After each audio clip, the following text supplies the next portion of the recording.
How they are generated, briefly याद रखना, ऐसे टाइप नोट्स मत बनाना, ब्रीफली याद रखना क्योंकि मोस्टली 1 मार्क वाले क्वेश्चन आएंगे। सो EM waves are generated by interaction of, are generated by two different methods, two different methods। ठीक है, पहला हुआ by allowing an excited electron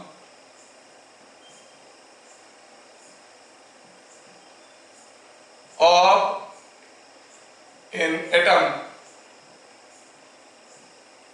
to its ground state। जब कोई एक्साइटेड इलेक्ट्रॉन हायर ऑर्बिट से ground state में वापस आता है तो उसमें इलेक्ट्रोमैग्नेटिक वेव बनता है। ठीक है, this method of generation of electromagnetic waves is very less, but X rays are produced like this. How you produce X rays? You take a high atomic number material, you somehow excite the electrons by impinging onto some very fast moving electrons, you strike the target electrons, the target electrons will jump to very high excited state, while coming back they will give you photons of electromagnetic waves। This is one method। The other is it's a very rare way of producing in case of your radiation, thermal radiation। What happens when you heat the material? The electrons absorb the heat energy, jump to the higher excited state, while coming back they give the electromagnetic wave radiations। So where these states are taking place? In place of thermal radiations। Thermal radiations are also electromagnetic waves। ठीक है ना। दूसरा हुआ production of X-rays। X-rays are also produced this way। These are all electromagnetic waves। अच्छा, produced how? By allowing the excited electron to jump back to ground state। दूसरा हुआ by interacting time varying electric and magnetic field। जब electric और magnetic field interact करेंगे तो आप देखोगे अगर वो समय के साथ बदल रहे हैं तो electromagnetic waves will be generated. This method is a very popular method of generation of electromagnetic waves. Mostly 95% cases में we produce electromagnetic waves this way. May it be your remote controller, may it be your microwave oven, दोनों ही case में हम लोग यही तरीके से करते हैं। So these are the two laboratory methods to produce electromagnetic waves। But then, not that there are only two methods। Excuse me। These are two laboratory methods। इनके अलावा there are hundreds of other methods where electromagnetic waves are generated, but they are not laboratory methods। During radioactivity, gamma rays are coming out, they are electromagnetic waves। During fusion process taking place at sun at very high temperature, electromagnetic waves are coming out, that is also a wave production, but these are all not laboratory methods। You cannot create natural radioactivity in a laboratory। It happens, radioactivity is a spontaneous phenomena, you cannot do। So there are other methods also to produce electromagnetic waves।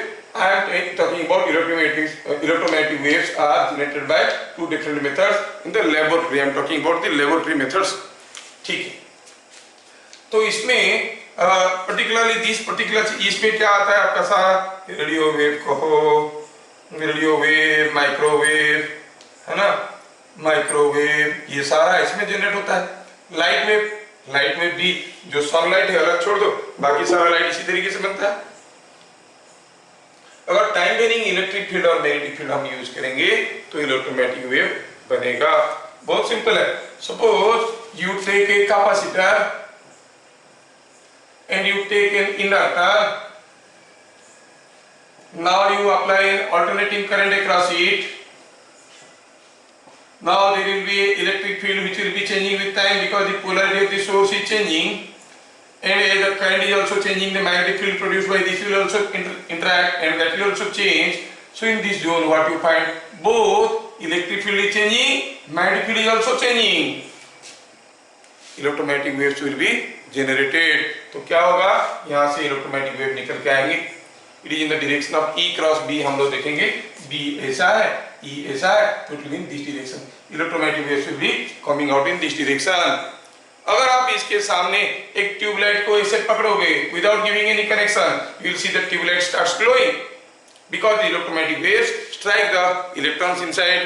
Gas के electron को strike करते हैं, वो higher से orbit में excite हो जाते हैं, जब वो वापस आते हैं लाइट छोड़ते हैं, इसलिए हम उसको कहते हैं फ्लोरोसेंट ट्यूब्स. फ्लोरोसेंस इफेक्ट से लाइट जनरेट हो जाएगा. कोई ट्यूबलाइट को किधर भी कनेक्शन करने की जरूरत नहीं, जस्ट रखो खाली इसके सामने टांग के और ये जलने लग जाए. Not with that illumination but then it will glow. समझ में आ रहा है? और डिपेंड करता है कि कितने ज्यादा फ्रीक्वेंसी का इलेक्ट्रोमैग्नेटिक वेव निकल रहा है उसके हिसाब से. तो कहने का मतलब है ईएम वेव जनरेट करने का बेसिक इलेक्ट्रिकल मेथड हो गया ये. Time varying electric field is produced inside a capacitor, time varying magnetic field is produced by an inductor, and they interact, electromagnetic waves are generated. लेकिन इसमें हमारे सारा जरूरत पूरे नहीं होंगे. हमें तो माइक्रोवेव चाहिए, रेडियो वेव चाहिए, बहुत सारे हाई फ्रीक्वेंसी के इलेक्ट्रोमैग्नेटिक वेव चाहिए, वो इससे नहीं बनता. Then what we do, we go for different technology, different methods, जिसको आप लोग आजकल नानो टेक्नोलॉजी कहने लगे हो, है ना. where the frequency of oscillation will be of the order of 10 to the power 9 hertz. The wavelengths sometimes are coming out to be 10 power, ठीक है ना. वहां पर जो वेवलेंथ रहेगा that will be of the order of 10 power minus 9 metre, नानो technology. ठीक है. तो ये वेव को इस मेथड से जनरेट करने के लिए क्या करना पड़ेगा, क्या होना चाहिए condition, under what condition EM waves will be generated for production. हाँ, तो ये दोनों स्टेटमेंट हो गए बोर्ड के लिए. ये थोड़ा एक्स्ट्रा जो लोग नीट के लिए तैयारी कर रहे हैं, ठीक है, बोर्ड वालों को नहीं पूछेंगे. तो for production of EM wave the electric field E and B, you understand, E is electric field and B is magnetic field, must oscillate in mutually perpendicular directions.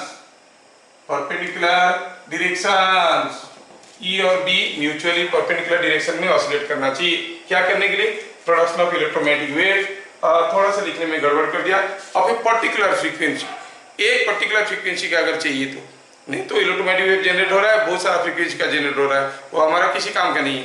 एक पर्टिकुलर फ्रीक्वेंसी का electromagnetic wave को generate करने के लिए for production of EM wave of single frequency, ऐसे लिख देंगे यहाँ पर, फॉर प्रोडक्शन ऑफ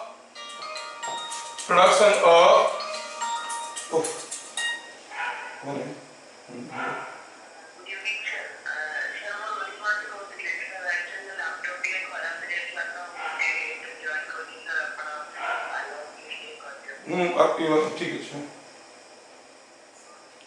अच्छा, कोई ज्वाइन कर रहा है लेट में, हो अलाउ नहीं हो रहा है, ठीक. तो for production of EM wave of particular frequency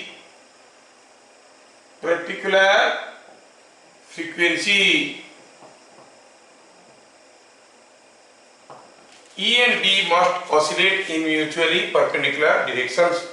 E और B म्यूचुअल, मान लो कि ये suppose this is what is x axis, यहाँ पर E ऐसे ऐसे ऑसिलेट कर रहा है, सपोज B ऐसे ऐसे ऑसिलेट कर रहा है, they are oscillating in mutually perpendicular directions. ठीक है. तो इसको ऐसे पॉलिमराइज करके लिखेंगे तो बढ़िया रहेगा. Particular frequency, point number 1, E and B must oscillate mutually perpendicular directions. दूसरा, they should मतलब E and B, they मतलब E and B should vary sinusoidally, मतलब साइन वेव की तरह वेरी करना चाहिए। सिनुसोइडली, क्या ये सिनुसोइडल वेरिएशन नहीं होगा? मतलब E और B ऐसे वेरी हो रहे हैं, क्या E और B ऐसे वेरिएशन होंगे तो नहीं होगा? होगा, बहुत सारे इलेक्ट्रोमैग्नेटिक वेव निकलेंगे और वो सारे एक फ्रीक्वेंसी के नहीं होंगे, पर्टिकुलर फ्रीक्वेंसी का चाहिए। They should vary sinusoidally in same frequency and phase, ये बड़ा इंपॉर्टेंट है, दोनों का फ्रीक्वेंसी और फेज बराबर होना चाहिए, फ्रीक्वेंसी एंड फेज। ठीक है, ये हो गया वेरिएशन ऑफ इलेक्ट्रोमैग्नेटिक वेव्स, ऐसे वेरी होना चाहिए, दोनों का फ्रीक्वेंसी और फेज बराबर होना बहुत जरूरी है। और ये दोनों में से सबसे ज्यादा इंपॉर्टेंट क्या है मैं बता देता हूं। The value of bit number 3, the value of Emax, ये बड़ा इंपॉर्टेंट है, ये बार मेडिकल एंट्रेंस में भी आया था। Emax and Bmax, Emax and Bmax, value of Emax and Bmax, ठीक है। Emax and Bmax should be such that Emax by Bmax is equal to C, the velocity of light। C क्या है? 3 into 10 power 8 metre पर second. एकदम मत पूछना क्यों, क्योंकि these are all modern physics, ठीक है, these are all latest discoveries। अगर ये तीन कंडीशन सेटिस्फाई करेंगे तो electromagnetic wave of a particular frequency will be generated. ये एक बार मेडिकल एंट्रेंस में आया था। First should be the ratio of Emax and Bmax। Interestingly अगर आप देखेंगे कि E and B are varying with same frequency and same phase,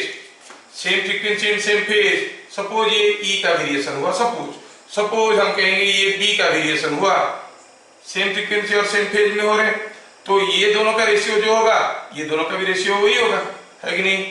इन दोनों का भी रेशियो वही होगा हर जगह, क्योंकि एक साथ बढ़ रहे हैं एक साथ घट रहे हैं। So in general E by B should be equal to C, it should be E by B equal to C। तो किसी भी समय में इलेक्ट्रिक फील्ड का मैग्नीट्यूड और मैग्नेटिक फील्ड का मैग्नीट्यूड का ratio should be equal to velocity of light. अगर ये कंडीशन सेटिस्फाई करेगा तो हम इसको तो देखेंगे single frequency electromagnetic wave generate हो रहा है। इसमें इलेक्ट्रोमैग्नेटिक वेव हमको विजुअल इफेक्ट भी देता है, जो विजिबल लाइट है। कौन सा पार्ट उसका विजिबल इफेक्ट देता है? वो इलेक्ट्रिक फील्ड। इलेक्ट्रिक फील्ड के चलते हमको विजुअल सेंसेशन आता है, इसलिए अदरवाइज इलेक्ट्रिक फील्ड को लाइट वेक्टर भी कहते हैं। We call it light vector and magnetic vector, otherwise electric vector and magnetic vector ऐसे कहते हैं। तो ठीक है, ये हो गया। आप लोग अपना स्क्रीनशॉट ले सकते हो, आगे बढ़ेंगे। ऑसिलेटिंग इलेक्ट्रिक फील्ड होगा, oscillating electric field will produce a magnetic field, oscillating magnetic field will produce an electric field, but oscillating magnetic field के चलते जो इलेक्ट्रिक फील्ड होगा, it will not be at the position where the magnetic field is changing, it will be around. Oscillating electric field के लिए जो magnetic field होगा, it will not be at the position where the electric field is changing, it will be around. Same point में अगर एक ही जगह electric field और magnetic field दोनों वेरी कर रहे हैं तो हम कहेंगे electromagnetic wave should be generated. नहीं तो खाली एक ऑसिलेटिंग इलेक्ट्रिक फील्ड ले लो, दूसरा तो खुद ही बन जाएगा, ऐसा नहीं होता है। Now we go for point number 3। Note point number 3 में देखेंगे हम लोग। चिंता मत करो, मैं वीडियो रिकॉर्ड कर रहा हूं, दे दूंगा सबको। अगर आप नहीं ले पा रहे हो तो शॉर्ट नहीं ले पा रहे हो तो स्क्रीनशॉट चलेगा, मैं बताता हूँ। अभी मैं आपको सपोज दिखाऊंगा पॉइंट नंबर 3 का, पॉइंट नंबर 4 में बता देता हूं। ये जो EM वेव है, EM वेव किस डायरेक्शन में प्रोपागेट करेगा? It propagates in direction of E cross B, E cross B के डायरेक्शन में इलेक्ट्रोमैग्नेटिक वेव प्रोपागेट करेगा। मान लो कि E A से ऑसिलेट कर रहा है, B A से ऑसिलेट कर रहा है, ये B का डायरेक्शन ऑफ ऑसिलेशन है, ये E का डायरेक्शन ऑफ ऑसिलेशन है, देन E क्रॉस B किस डायरेक्शन में होगा? E क्रॉस B होगा in this direction. Go like this, to propagate in the direction of E cross B। इस वेक्टर को, एक जो वेक्टर आया उसको कहते हैं pointing vector, but you don't remember the name, remember that this is very very important. ठीक है, तो the EM wave propagates in the direction of E cross B, इस डायरेक्शन में प्रोपागेट करता है। समझ में आ रहा है? और कितना वेलोसिटी में प्रोपागेट करता है? वेलोसिटी ऑफ प्रोपागेशन क्या होता है EM वेव का? वेलोसिटी ऑफ प्रोपागेशन अगर देखेंगे तो कहेंगे कि the velocity of propagation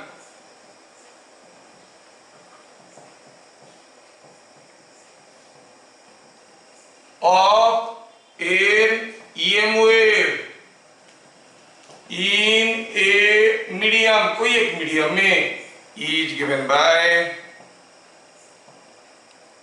V equal to 1 by root over of mu into epsilon। mu हो गया परमिएबिलिटी, एप्सिलॉन हो गया परमिटिविटी। समझ में आया? इन फ्री स्पेस जो वेलोसिटी होगा क्या होगा? Velocity will be 1 by root over of mu का वैल्यू हो जाएगा म्यू 0, एप्सिलॉन का वैल्यू हो जाएगा एप्सिलॉन 0। अगर दोनों का वैल्यू डालेंगे 4 पाई into 10 power minus 7, 8.854 into 10 power minus 12, multiply root over reciprocate, we will find it is coming out to be 3 into 10 power 8, which is same as velocity of light in free space। तो free space में 1 by mu 0 epsilon 0 is equal to c। ये बड़ा important है। What is the dimension of this पूछ लेते हैं, तो dimension क्या हो गया? मीटर पर सेकेंड, है ना? अच्छा, तो what is the refractive index of a medium? Refractive index of a medium क्या हो जाएगा? रिफ्रैक्टिव इंडेक्स हो जाएगा c बाई v। सोचो, c हो गया ये, c is 1 by root over of mu 0 epsilon 0, 1 by root over of mu 0 epsilon 0। v क्या हो गया? v हो गया 1 बाई म्यू एप्सिलॉन, तो 1 नीचे रहेगा, ऊपर आ जाएगा root over of mu epsilon. और आप जानते हो क्या कि mu is mu 0 into mu r, epsilon is epsilon 0 into epsilon r। So दोनों काट पीट के कैंसिल हो जाएंगे, क्या मिलेगा? Root over of mu r into epsilon r। The refractive index of a medium is given by mu r for the medium multiplied by epsilon r of the medium and root over. समझ में आ रहा है क्या? तो ऐसे करके आपको समझ में आना चाहिए। थोड़ा एग्जांपल ले लेंगे EM वेव का, उससे आपको बेहतर समझ में आएगा कि हाउ द वेव इज प्रोपागेटिंग। ये एंटायर पार्ट जो इसमें मैं बताया, इसमें बोर्ड के लिए ज्यादा इंपॉर्टेंट कौन सा है? ये वाला। बार बार अक्सर पूछ लेते हैं what is the velocity of और what is the dimension of 1 by root over of mu 0 epsilon 0। You say that is meter per second. It is velocity of light, this much meter per second. आगे बढ़ते हैं। I give you notes, don't worry, आप लोग समझ लो, मैं notes बना दिया हूं। I supply you the PDF note. अच्छा, तो अभी एग्जांपल लेते हैं। सपोज हम कहेंगे किसी एक जोन में इलेक्ट्रिक फील्ड दिया गया है अलोंग एक्स एक्सिस। कैसे दिया गया है? Let E is equal to E0 sine omega t plus और माइनस kx प्लस 5। ठीक है, E is equal to this. किस डायरेक्शन में? Suppose it is in the direction of z axis. समझ में आया? अभी मान लो कि B कैसा है? B is B0 sin omega t, they have same frequency, kx plus same phase but varying in some other direction j. So at any point along x-axis, you see the variation of E and B are given. E is varying along k cap, B is varying along j cap. Where E0 is equal to B0 into C. ठीक है? Then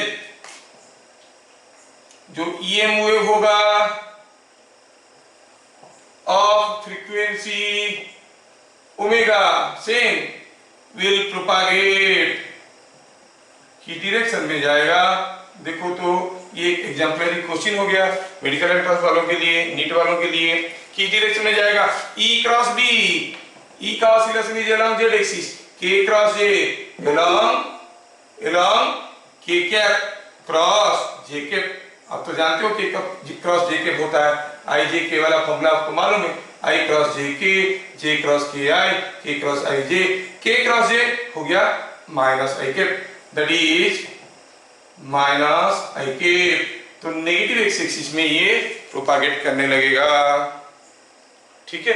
the EM wave will propagate along negative x axis. और अगर हम EM wave का equation भी लिखना चाहेंगे तो it will be something like sin omega t plus kx cross phi 0, ठीक है।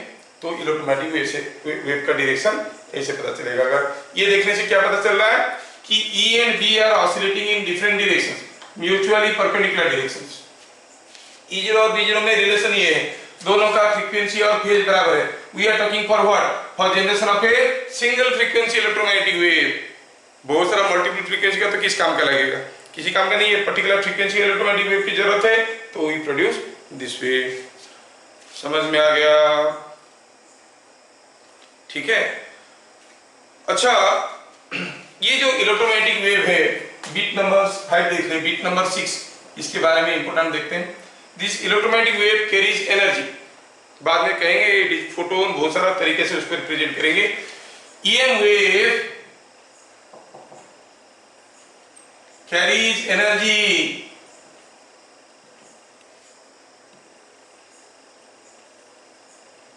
But there is no charge, कोई चार्ज नहीं है, इसलिए ये कोई इलेक्ट्रिक मैग्नेटिक फील्ड में डिफ्लेक्ट नहीं होने वाला, ये खाली एनर्जी कैरी करता है।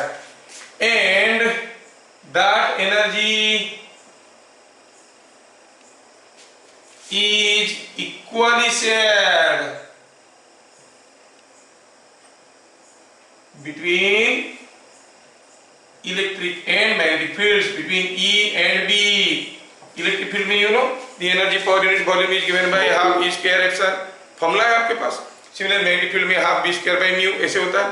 तो इक्वली इलेक्ट्रिक फील्ड के पास जितना एनर्जी है, एनर्जी डेंसिटी है, और इलेक्ट्रिक मैग्नेटिक फील्ड के पास उतना ही एनर्जी डेंसिटी होगा, ठीक है। That is equally between electric and magnetic fields. समझ में आ गया ये सारा चीज? और अभी ये सारे को मिटाएंगे और आगे हम लोग बढ़ेंगे, देखेंगे क्या हो रहा है। यहाँ पर थोड़ा सा बता देते हैं और एक important point regarding what is intensity of electromagnetic wave in terms of E and B।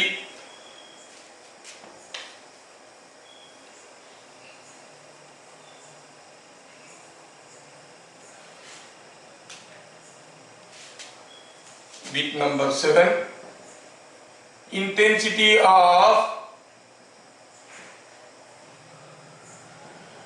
an EM wave is given by I is equal to half E square epsilon 0 into C, ठीक है। Half E max का square epsilon 0 into C, क्या होता है unit? वाट per metre square. Data याद रखना है, आया नहीं जो नीट वीट वाले डाल सकते हैं, जी में कभी आया नहीं। This not a formula to be used, खाली जानने के लिए मैं आपको बता दिया। So this is all about how we produce electromagnetic waves, under what condition single frequency electromagnetic waves are produced, वो सारा चीज अभी हम लोग यहाँ पर देख लिए, ठीक है। और इसमें से इंपॉर्टेंट चीज क्या क्या रहा कि EM waves are generated by interaction of time varying electric and magnetic fields when they sinusoidally vary in mutually perpendicular directions at the same point. Electromagnetic waves are generated in the direction of E cross B. E का variation का direction, B का variation का direction, उनका cross product जो होगा उस direction में ये प्रोवाइड करेगा। दूसरा इंपॉर्टेंट चीज क्या हो गया कि E and B must have same frequency and phase and their ratio E by B should be equal to C. तीसरा, the most important is the velocity of electromagnetic wave in a medium is given by 1 by root over of mu into epsilon. Mu is permeability, epsilon is permittivity. In free space, the velocity is c, that is 3 into 10 power 8, given by 1 by root over of mu 0 epsilon 0. इतना हो गया important, बाकी तो दे रहे हैं क्योंकि है हमारे पास, ठीक है। बहुत ज्यादा डरने वाली चीज इसमें नहीं है, ठीक है।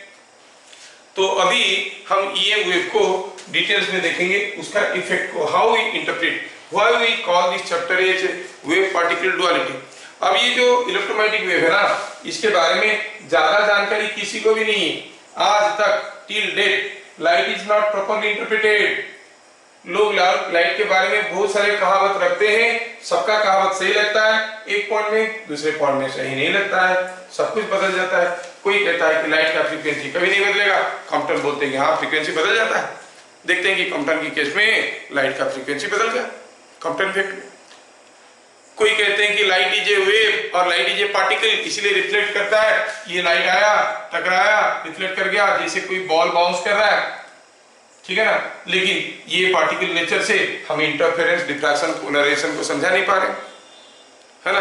कोई बोलता है light is a wave, corpuscular theory, Einstein theory, बहुत सारे थ्योरी है लाइट के बारे में। लाइट के बारे में बहुत कुछ हमें मालूम नहीं है, बहुत सारा नॉलेज उसके बारे में जो लोग नए नए इफेक्ट्स को डिस्कवर किए अपने नाम पे डाल दी। और लाइट सारा इफेक्ट को डिफरेंट फील्ड में एग्जिबिट करता है, कोई उसका कॉमन नेचर नहीं है। You can not call it A wave, you cannot call it a particle.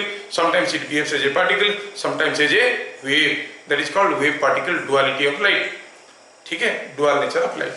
अब लाइट का मतलब इलेक्ट्रोमैग्नेटिक वेव्स। लाइट मतलब नॉट विजिबल लाइट, हम लोग जनरली लाइट कह देते हैं, but this is all about electromagnetic waves. ठीक है ना। अभी जो बताने वाला हूं वो आपकी बोर्ड के लिए बहुत इंपॉर्टेंट है और सारा एग्जाम के लिए इंपॉर्टेंट है। पॉइंट नंबर 3 में देखेंगे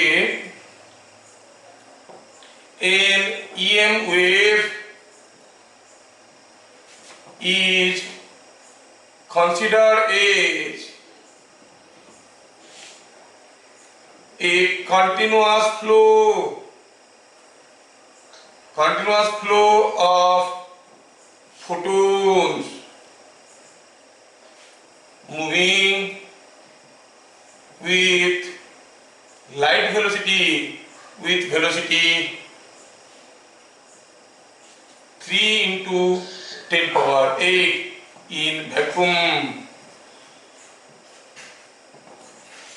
We can say कोई लाइट वेव, इलेक्ट्रोमैग्नेटिक वेव जा रहा है, it may be a thermal radiation, it may be a gamma ray, it may be x-ray, it may be microwave wave और a radio wave. हर एक case में you can consider दीजिए continuous flow of photons. जैसे कि energy packet जा रहा है, लाइट तो नहीं जा रहा है, एनर्जी पैकेट जा रहे हैं और वो एनर्जी पैकेट्स मूव कर रहे हैं किस वेलोसिटी में, ऐसा with a velocity 3 to 10 power 8 in vacuum. In any other medium, अब ये भी तो होता है, उसका वेलोसिटी क्या होता है 1/√mu एप्सिलॉन। ठीक है। अच्छा, तो फोटोन के बारे में क्या क्या इंपॉर्टेंट चीज जानते हैं। फोटोन इन डिटेल्स में देखेंगे, फोटोन इन डिटेल्स में देखेंगे। पहला हुआ energy associated with a photon कितना है, is equal to h into f। ठीक है ना, h into f।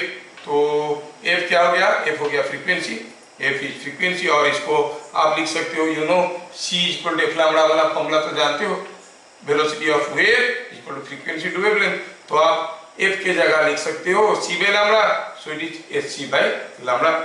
Energy of a photon is given like this. फिर h क्या है, h इज प्लैंक्स कांस्टेंट और उसका वैल्यू है 6.62 कोई 63 ऐसे लिखते हैं into 10 power -34 joules second.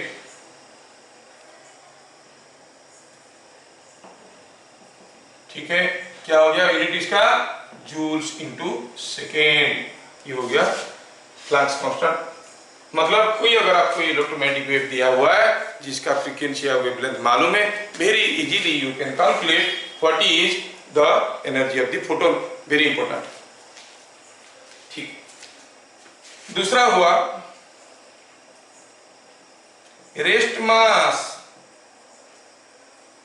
of a photon is 0। ठीक है, ये थ्योरी ऑफ रिलेटिविटी से आता है, from the concept of Einsteinian theory of relativity. Rest mass कितना है, 0। मतलब ये जैसे हम कहेंगे मास एनर्जी में कन्वर्ट हो जाता है, तो एनर्जी को अगर रोक देंगे तो मास में कन्वर्ट हो जाएगा। एनर्जी मूव कर रहा था, रोक देंगे तो मास में कन्वर्ट हो जाएंगे।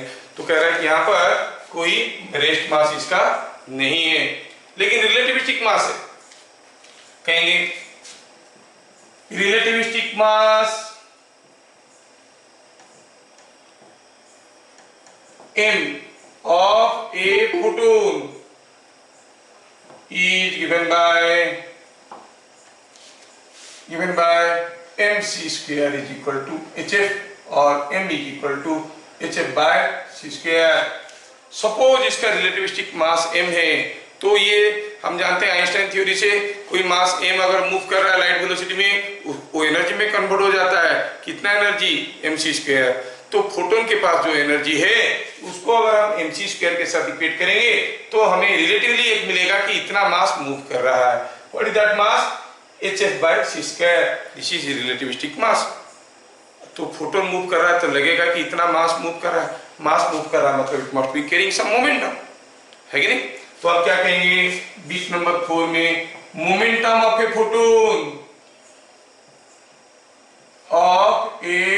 फोटोन कैसे निकलेगा? मोमेंटम कैसे निकलता है? Mass into velocity. मास क्या है उसका? वेलोसिटी। वो तो लाइट वेलोसिटी में जा रहा है mc। कितना हो गया value? hf by c। It is hf by c। देखो m by c कर दी, सॉरी mc कर दिए तो एक c इधर आ गया, तो it is coming out to hf by c। और आपको वैसे भी मालूम है कि c equal to f lambda. c के जगह अगर f लैम्डा डाल देंगे तो momentum is given by h by lambda. ये हो गया मोमेंटम ऑफ ए फोटोन। सारा फॉर्मूला को याद रखना, ये सबसे ज्यादा इंपॉर्टेंट है, ये सबसे ज्यादा इंपॉर्टेंट है। What is momentum of a photon? h by lambda. मतलब अगर कोई एक इलेक्ट्रोमैग्नेटिक वेव का फ्रीक्वेंसी दिया हुआ है, आप उसमें से वेवलेंथ निकाल सकते हो। फ्रीक्वेंसी दिया है c, तो जाना पहचाना क्वांटिटी है 3 × 10⁸, तो उसमें से लैम्डा मिल जाएगा। लैम्डा मिल जाएगा तो आप इसका मोमेंटम निकाल सकते हो, या फिर hf by c करके उसका मोमेंटम निकाल सकते हो। अब ये मोमेंटम होने के कारण जहां पर इलेक्ट्रोमैग्नेटिक वेव टकराता है वहां पर क्या करता है? कुछ फोर्स अप्लाई करता है। कोई लाइट वेव गया किसी मिरर से टकराया, रिफ्लेक्ट करके आया, तो there is a change in momentum, there be a force on the surface. क्या है वो फोर्स? कितना है वो फोर्स? ठीक है, उसको रेडिएंट प्रेशर भी कहते हैं। फोर्स पर यूनिट एरिया निकालते हैं, रेडिएंट प्रेशर भी कहते हैं। लेकिन उससे पहले और 2-3 छोटे छोटे चीज मैं आपके बारे में बताना चाहता हूं। ठीक है, intensity of any electromagnetic wave कैसे निकालते हैं? Intensity of any EM wave at any point is given by the amount of energy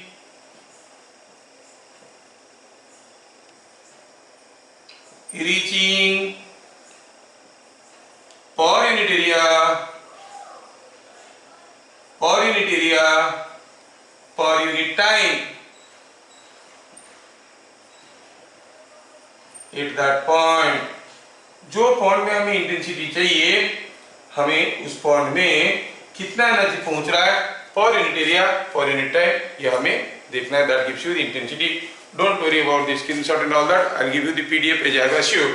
तो आप लोग सारा चीज को समझो, और इतना सारा चीज को समझ के याद रखना तो मुश्किल है, क्योंकि सारे नए नए चीजें और सारे का वाई हाउ में नहीं बता रहा हूँ। तो आपको क्या करना पड़ेगा? ये चैप्टर को थोड़ा ध्यान से पढ़ना पड़ेगा, और आपको अपनी बुक से, जो भी बुक है उसमें से 1 मार्क वाला क्वेश्चन देख लो, सारा बन जाएगा इसमें से।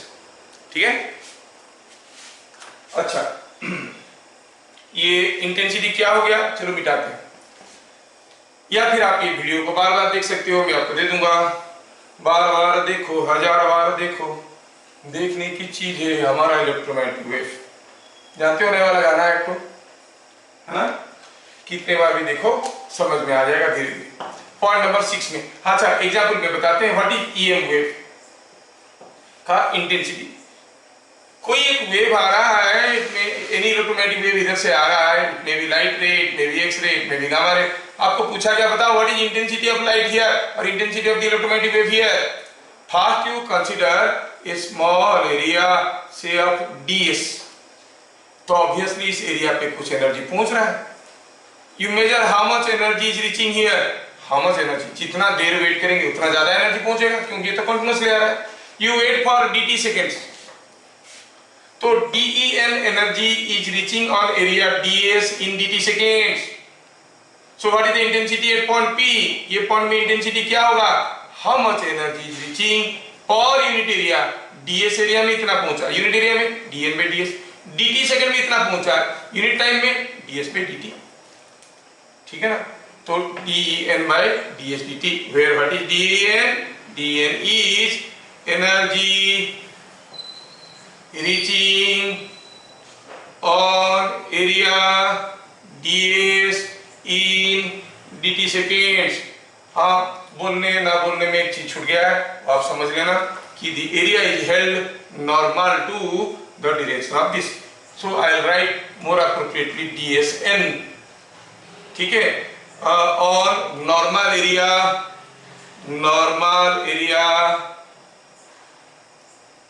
DSN in dt seconds.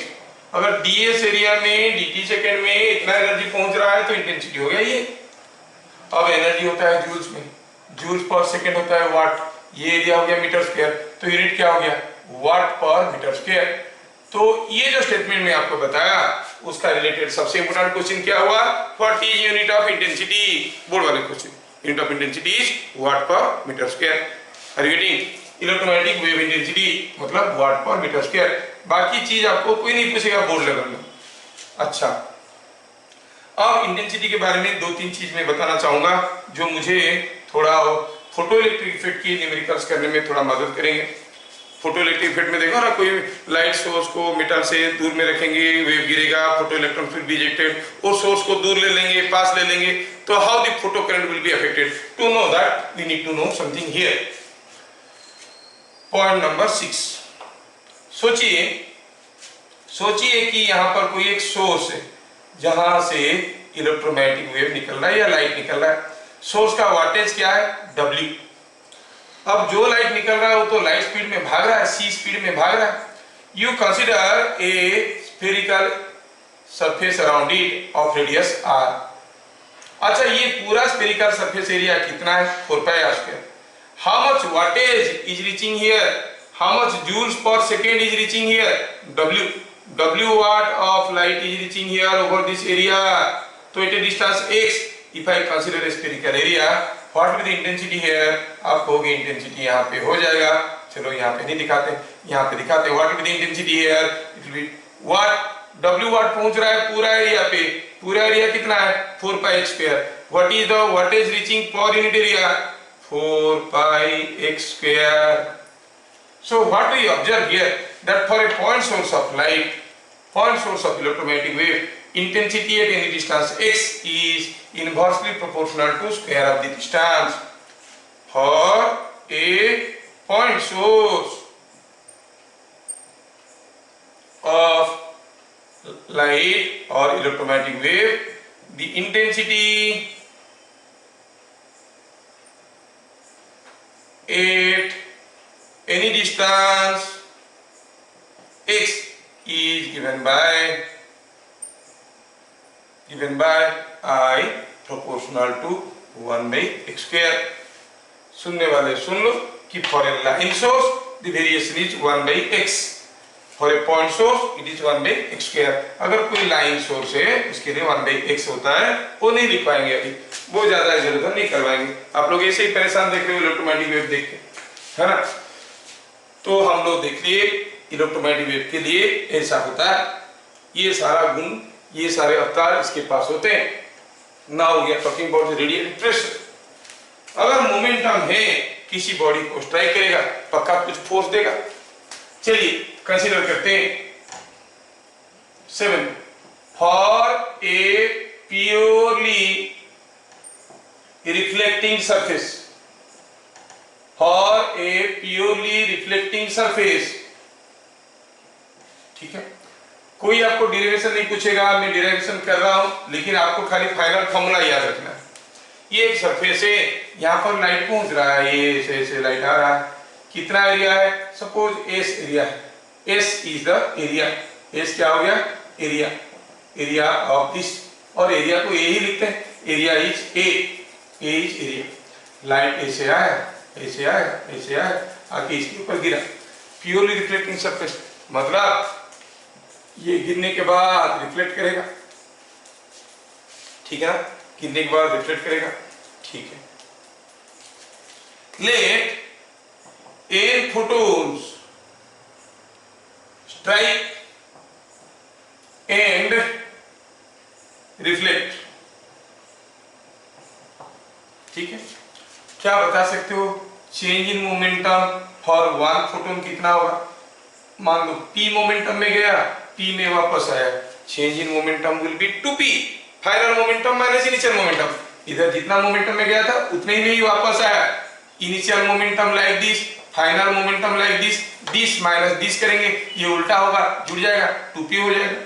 हाँ, चेंज इन मोमेंटम होगा 2p, but what is momentum of a photon?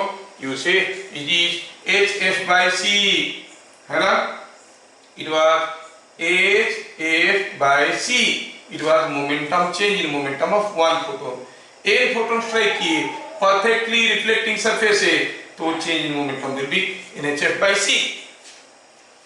This is sorry hf by c था momentum of one photon, strike करके आया, डबल हो गया 2nhf by c। एक फोटोन का change in momentum हुआ 2hf by c, there are n photon striking and reflecting, 2nhf by c, ये हो गया हमारा चेंज इन मोमेंटम, ठीक है ना। अब अगर हम कहेंगे कि ये nhf क्या है? The amount of energy received here, nhf क्या है? Amount of energy received here, amount of energy received here, ठीक है। And suppose this takes place in dt seconds, let reflection takes place in dt seconds or the striking timing is dt seconds। तो dt second में इतना energy पहुंचा और वापस आ गया। अब मैं निकालना चाहूंगा कि what is the force. Force क्या होगा? अगर हम कहेंगे इतने सारे फोटोन उस सरफेस को स्ट्राइक किए, स्ट्राइक करने के बाद वो लोग वापस आए, तो आप क्या कहोगे? The force on surface is nothing but delta P by delta T। क्या हो गया? 2nhf by c into delta T। What does this nhf by delta T represent? Where nhf by delta T is nothing but wattage. This much energy is reaching in dt seconds. Wattage received on the surface. It is the wattage received on the surface. So you say it is equal to W. ठीक है, तो आप क्या कहोगे? Force क्या हो गया? 2W by C. So if W watt of light is striking a perfectly reflecting surface, the force on that surface will be 2W by C। ये चीज आपको समझ में आना बहुत जरूरी है। और W को आप इन टर्म्स ऑफ इंटेंसिटी लिखोगे तो कैसे लिखोगे? आप जानते हो कि इंटेंसिटी क्या था? इट वाज वाटेज पर मीटर स्क्वायर। अगर ए एरिया में W वाट का लाइट पहुंच रहा है, इंटेंसिटी W by A, सो आप इसको I into A लिख सकते हो। सो it is 2IA by C, ठीक है ना, 2IA by C। फॉर्मूला क्या याद रखना है? बस इतना याद रखना है। तो थोड़ा पेचवर्क कर लेते हैं। अभी हम लोग जो चीजें देखे, क्या देखे ऐसे कि अगर कोई एक एरिया है A और कोई EM वेव ऐसे आ रहा है, electromagnetic wave of intensity I is coming and it strikes this area, then what is the force exerted on the area? Force exerted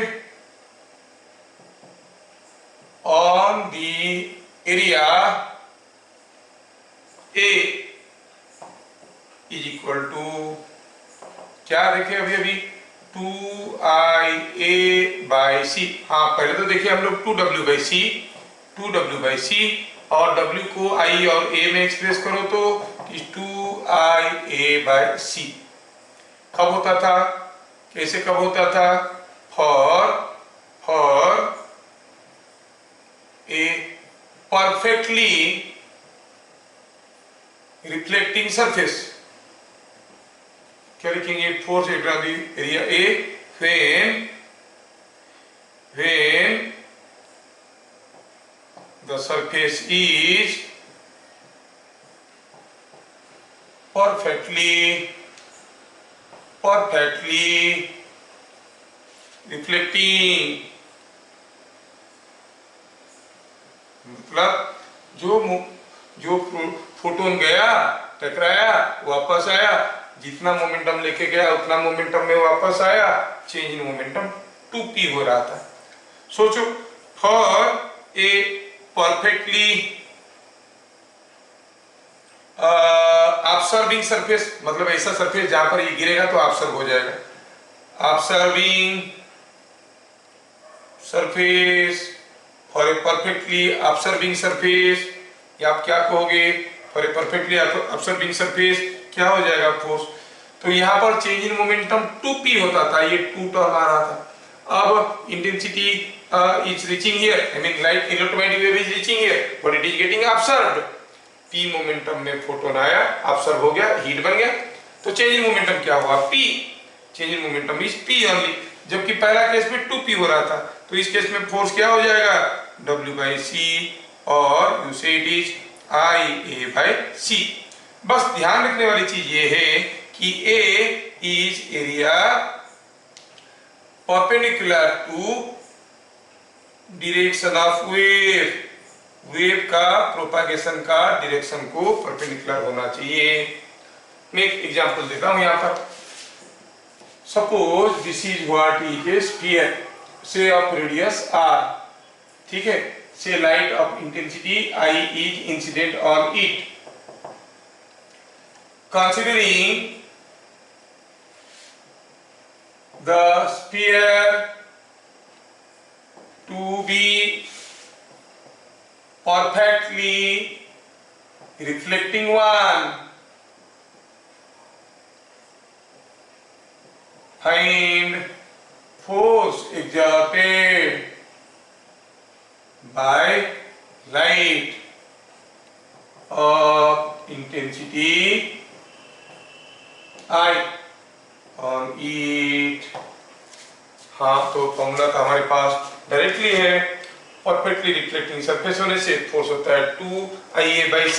तो सीधे आंसर लिखे F is equal to 2IA/c। बस याद रखना है कि A क्या है। A क्या है? अगर हम कहेंगे ये स्फीयर का रेडियस r है, A क्या हो गया? A where A is area perpendicular to direction of propagation, ये जिस डायरेक्शन में रे जा रहा है उसको परपेंडिकुलर होके क्या रह गया है? Direction of area perpendicular to direction of ray, जो इलेक्ट्रोमैग्नेटिक वेव का रे जा रहा है उसको परपेंडिकुलर होके जो एरिया है, कौन सा एरिया? ये वाला एरिया। देखो, अगर यहाँ से लाइट आएगा, ये सारा एरिया इसको नॉर्मल नहीं है, बट इनका नॉर्मल कंपोनेंट को जोड़ोगे सबका तो ये मिलेगा। यहाँ पर एक स्क्रीन रख लोगे, कितना बड़ा शेडो आएगा? πr²। So that is what is the area normal to the direction of I, normal to the direction of the ray. तो क्या लिखेंगे? That is equal to πr²। Sphere है but no wait matters. So what is the formula? 10 what is F coming out to be? 2πIr²/c। ये हो गया हमारा क्या? Force on this perfectly reflecting sphere. यदि परफेक्टली ऑब्जर्विंग होता तो force होता πIr²/c। ठीक है, समझ में आ गया? चलिए, तो अभी देखेंगे ये बहुत ही इंपॉर्टेंट आर्टिकल है जिसमें बता चुका हूं अभी तक जितना हम लोग पढ़े इलेक्ट्रोमैग्नेटिक वेव में, उसका जितना क्रेडिट है इस अकेले का उतना क्रेडिट है या फिर इसका ज्यादा क्रेडिट है। सोच लो, अगर कोई क्वेश्चन आएगा 60% चांस है कि इसमें से आएगा, 40% बाकी जो अभी हम पढ़ चुके हैं। De Broglie's theory about matter wave. ठीक है, तो क्या ये थ्योरी कहता है? कहता है कि कोई इलेक्ट्रोमैग्नेटिक वेव जो कि एनर्जी का फ्लो है, that consist of A relativistic mass and momentum. कहीं धक्का देता है तो फोर्स देता है, तो let us think it just the opposite way, the other way, कि कोई अगर मैटर मूव कर रहा है तो उसका भी मोमेंटम है, तो उसके पास भी एक इलेक्ट्रोमैग्नेटिक, उसके पास भी एक वेव नेचर होना जरूरी है। वो बोले कि कोई भी मास अगर मूव कर रहा है, it is possessing some energy, है ना। अगर वो मास मूव कर रहा है, उसके पास कुछ एनर्जी है, तो उसका एनर्जी का इक्विवेलेंट उसके पास एक वेव होना जरूरी है। एक हाइपोथेटिकल कॉन्सेप्ट था। बाद में डेविसन जम्बर जो है इसके ऊपर एक्सपेरिमेंट किए और बाय डिफ्रैक्शन मेथड इसको वो क्या किए, वेरीफाई किए कि हाँ सही बोल रहे हैं। लेकिन शुरू में it was presented hypothetically. Hypothetical मतलब ऐसा अगर होता है तो ऐसा हो रहा होगा, ऐसे करके। तो क्या कहता है theory? Any mass moving in motion, any mass in motion exhibits a wave nature which is called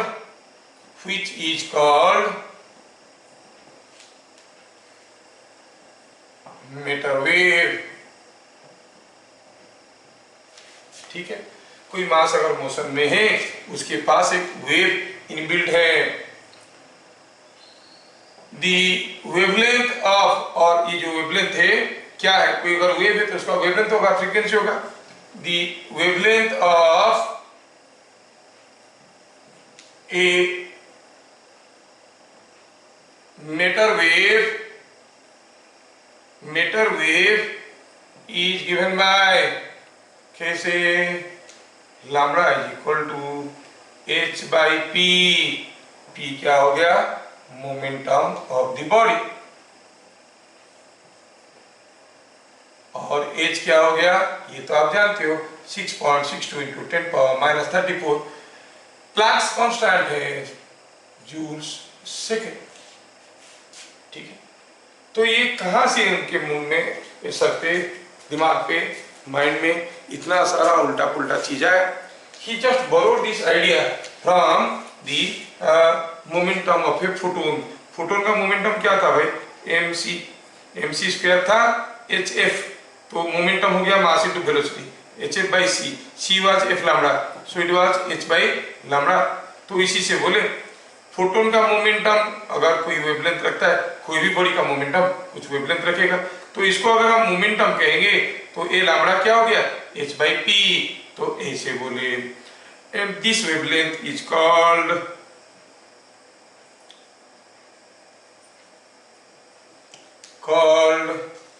de Broglie's wavelength।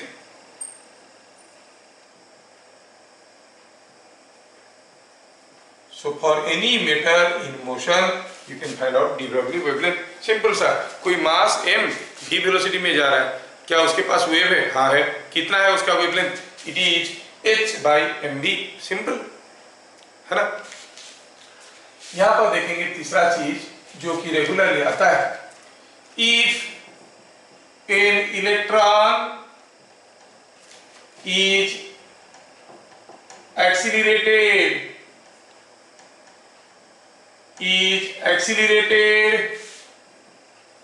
over a potential difference v, then kinetic energy gained कितना होगा इसका kinetic energy? You say it is E into V। Q charge moves over A potential difference B, warden by the electric field is Q into V, तो electron के पास kinetic energy हो गया E V। Kinetic energy को आप कह सकते हो P square by 2m। m क्या हो गया, mass of the electron, P क्या हो गया, मोमेंटम ऑफ द इलेक्ट्रॉन, कितना आ गया, इट इज E V। तो इसका मतलब P कितना हो गया, E 2eVm का root over. The de Broglie wavelength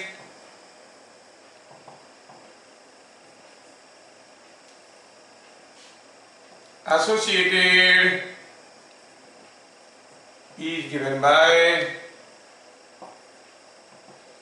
lambda is equal to h by p, that is h by root over of 2EVM। तो आपको ये रेगुलर क्वेश्चन में आ जाता है, देंगे कि electron was accelerated over say 10,000 volts, find out the de Broglie wavelength associated with the electron now। तो आपको सारा दिया है। E तो इलेक्ट्रॉनिक चार्ज है, इलेक्ट्रॉनिक चार्ज कितना है, E हो गया 1.6 इंटू 10⁻⁻19 कूलम, M हो गया 9.1 इंटू 10⁻31 kg, है ना। और आपको भी दिया गया है, तो substituting corresponding value you can find out. लेकिन कैलकुलेट करने में तो बड़ा दिक्कत होगा, मल्टीप्लाई करना है, रूट ओवर निकालना है। आप इसको ऐसे याद रखो, this is given by lambda is equal to 12.27 by root over of v, 12.27 by root over of v Armstrong. कहेंगे electron is accelerated over 10,000 volts, तो उसका रूट ओवर क्या हो जाएगा 100। सो 12.27 बाई 100 कितना हो गया 0.12 आर्मस्ट्रॉन्ग। तो वेवलेंथ विल बी 0.12 आर्मस्ट्रॉन्ग। आप इसको स्टैंडर्ड फॉर्मूला की तरह यूज कर सकते हो। कहां से आया ये EMH का लेके वैल्यू निकल जाता है 12.27। ठीक है, यहाँ पर लास्ट इंपोर्टेंट चीज हम लोग थोड़ा नोट कर लेंगे पॉइंट नंबर 4 में, definition of stable orbit. Definition of stable orbit.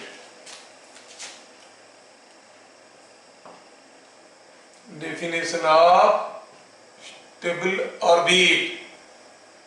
तो लगे हाथ ये कोई ऑर्बिटल डेफिनेशन भी दे दिए। क्या कहें, by de Broglie's theory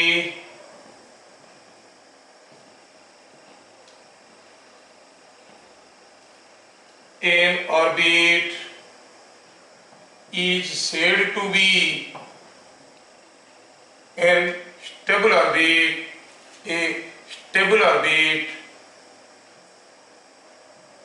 for an electron। किसी एक इलेक्ट्रॉन के लिए ये स्टेबल ऑर्बिट होगा if the de Broglie wavelength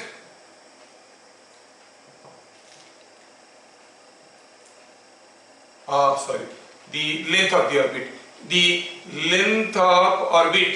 length of orbit is a whole number multiple of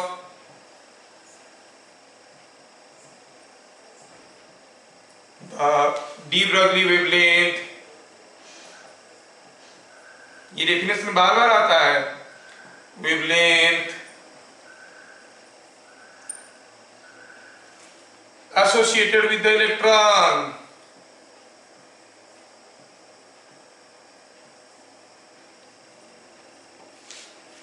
ठीक है, बोला है कि ये कोई एक ऑर्बिट है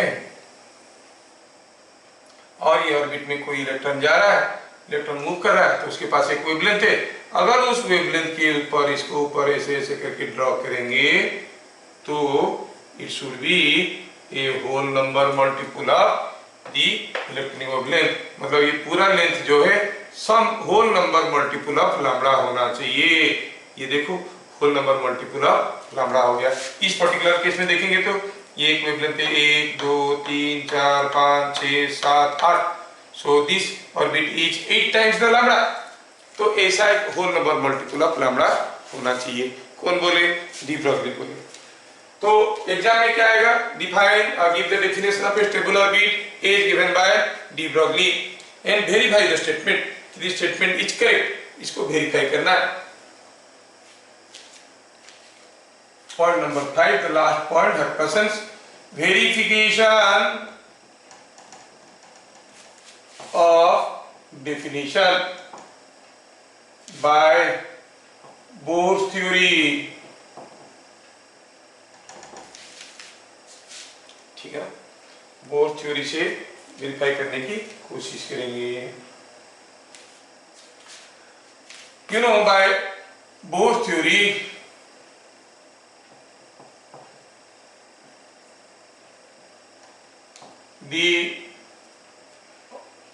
for any stable orbit, the angular momentum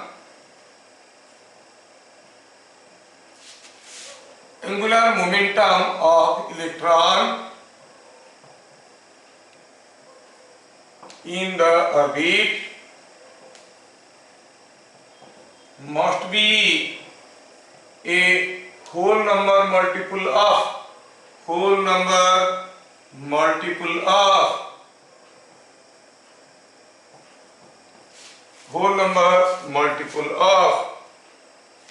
क्या कि h by 2 pi, that is mvr is equal to nh by 2 pi. r क्या है? Radius of the orbit. r is radius of orbit, है ना. और n क्या है?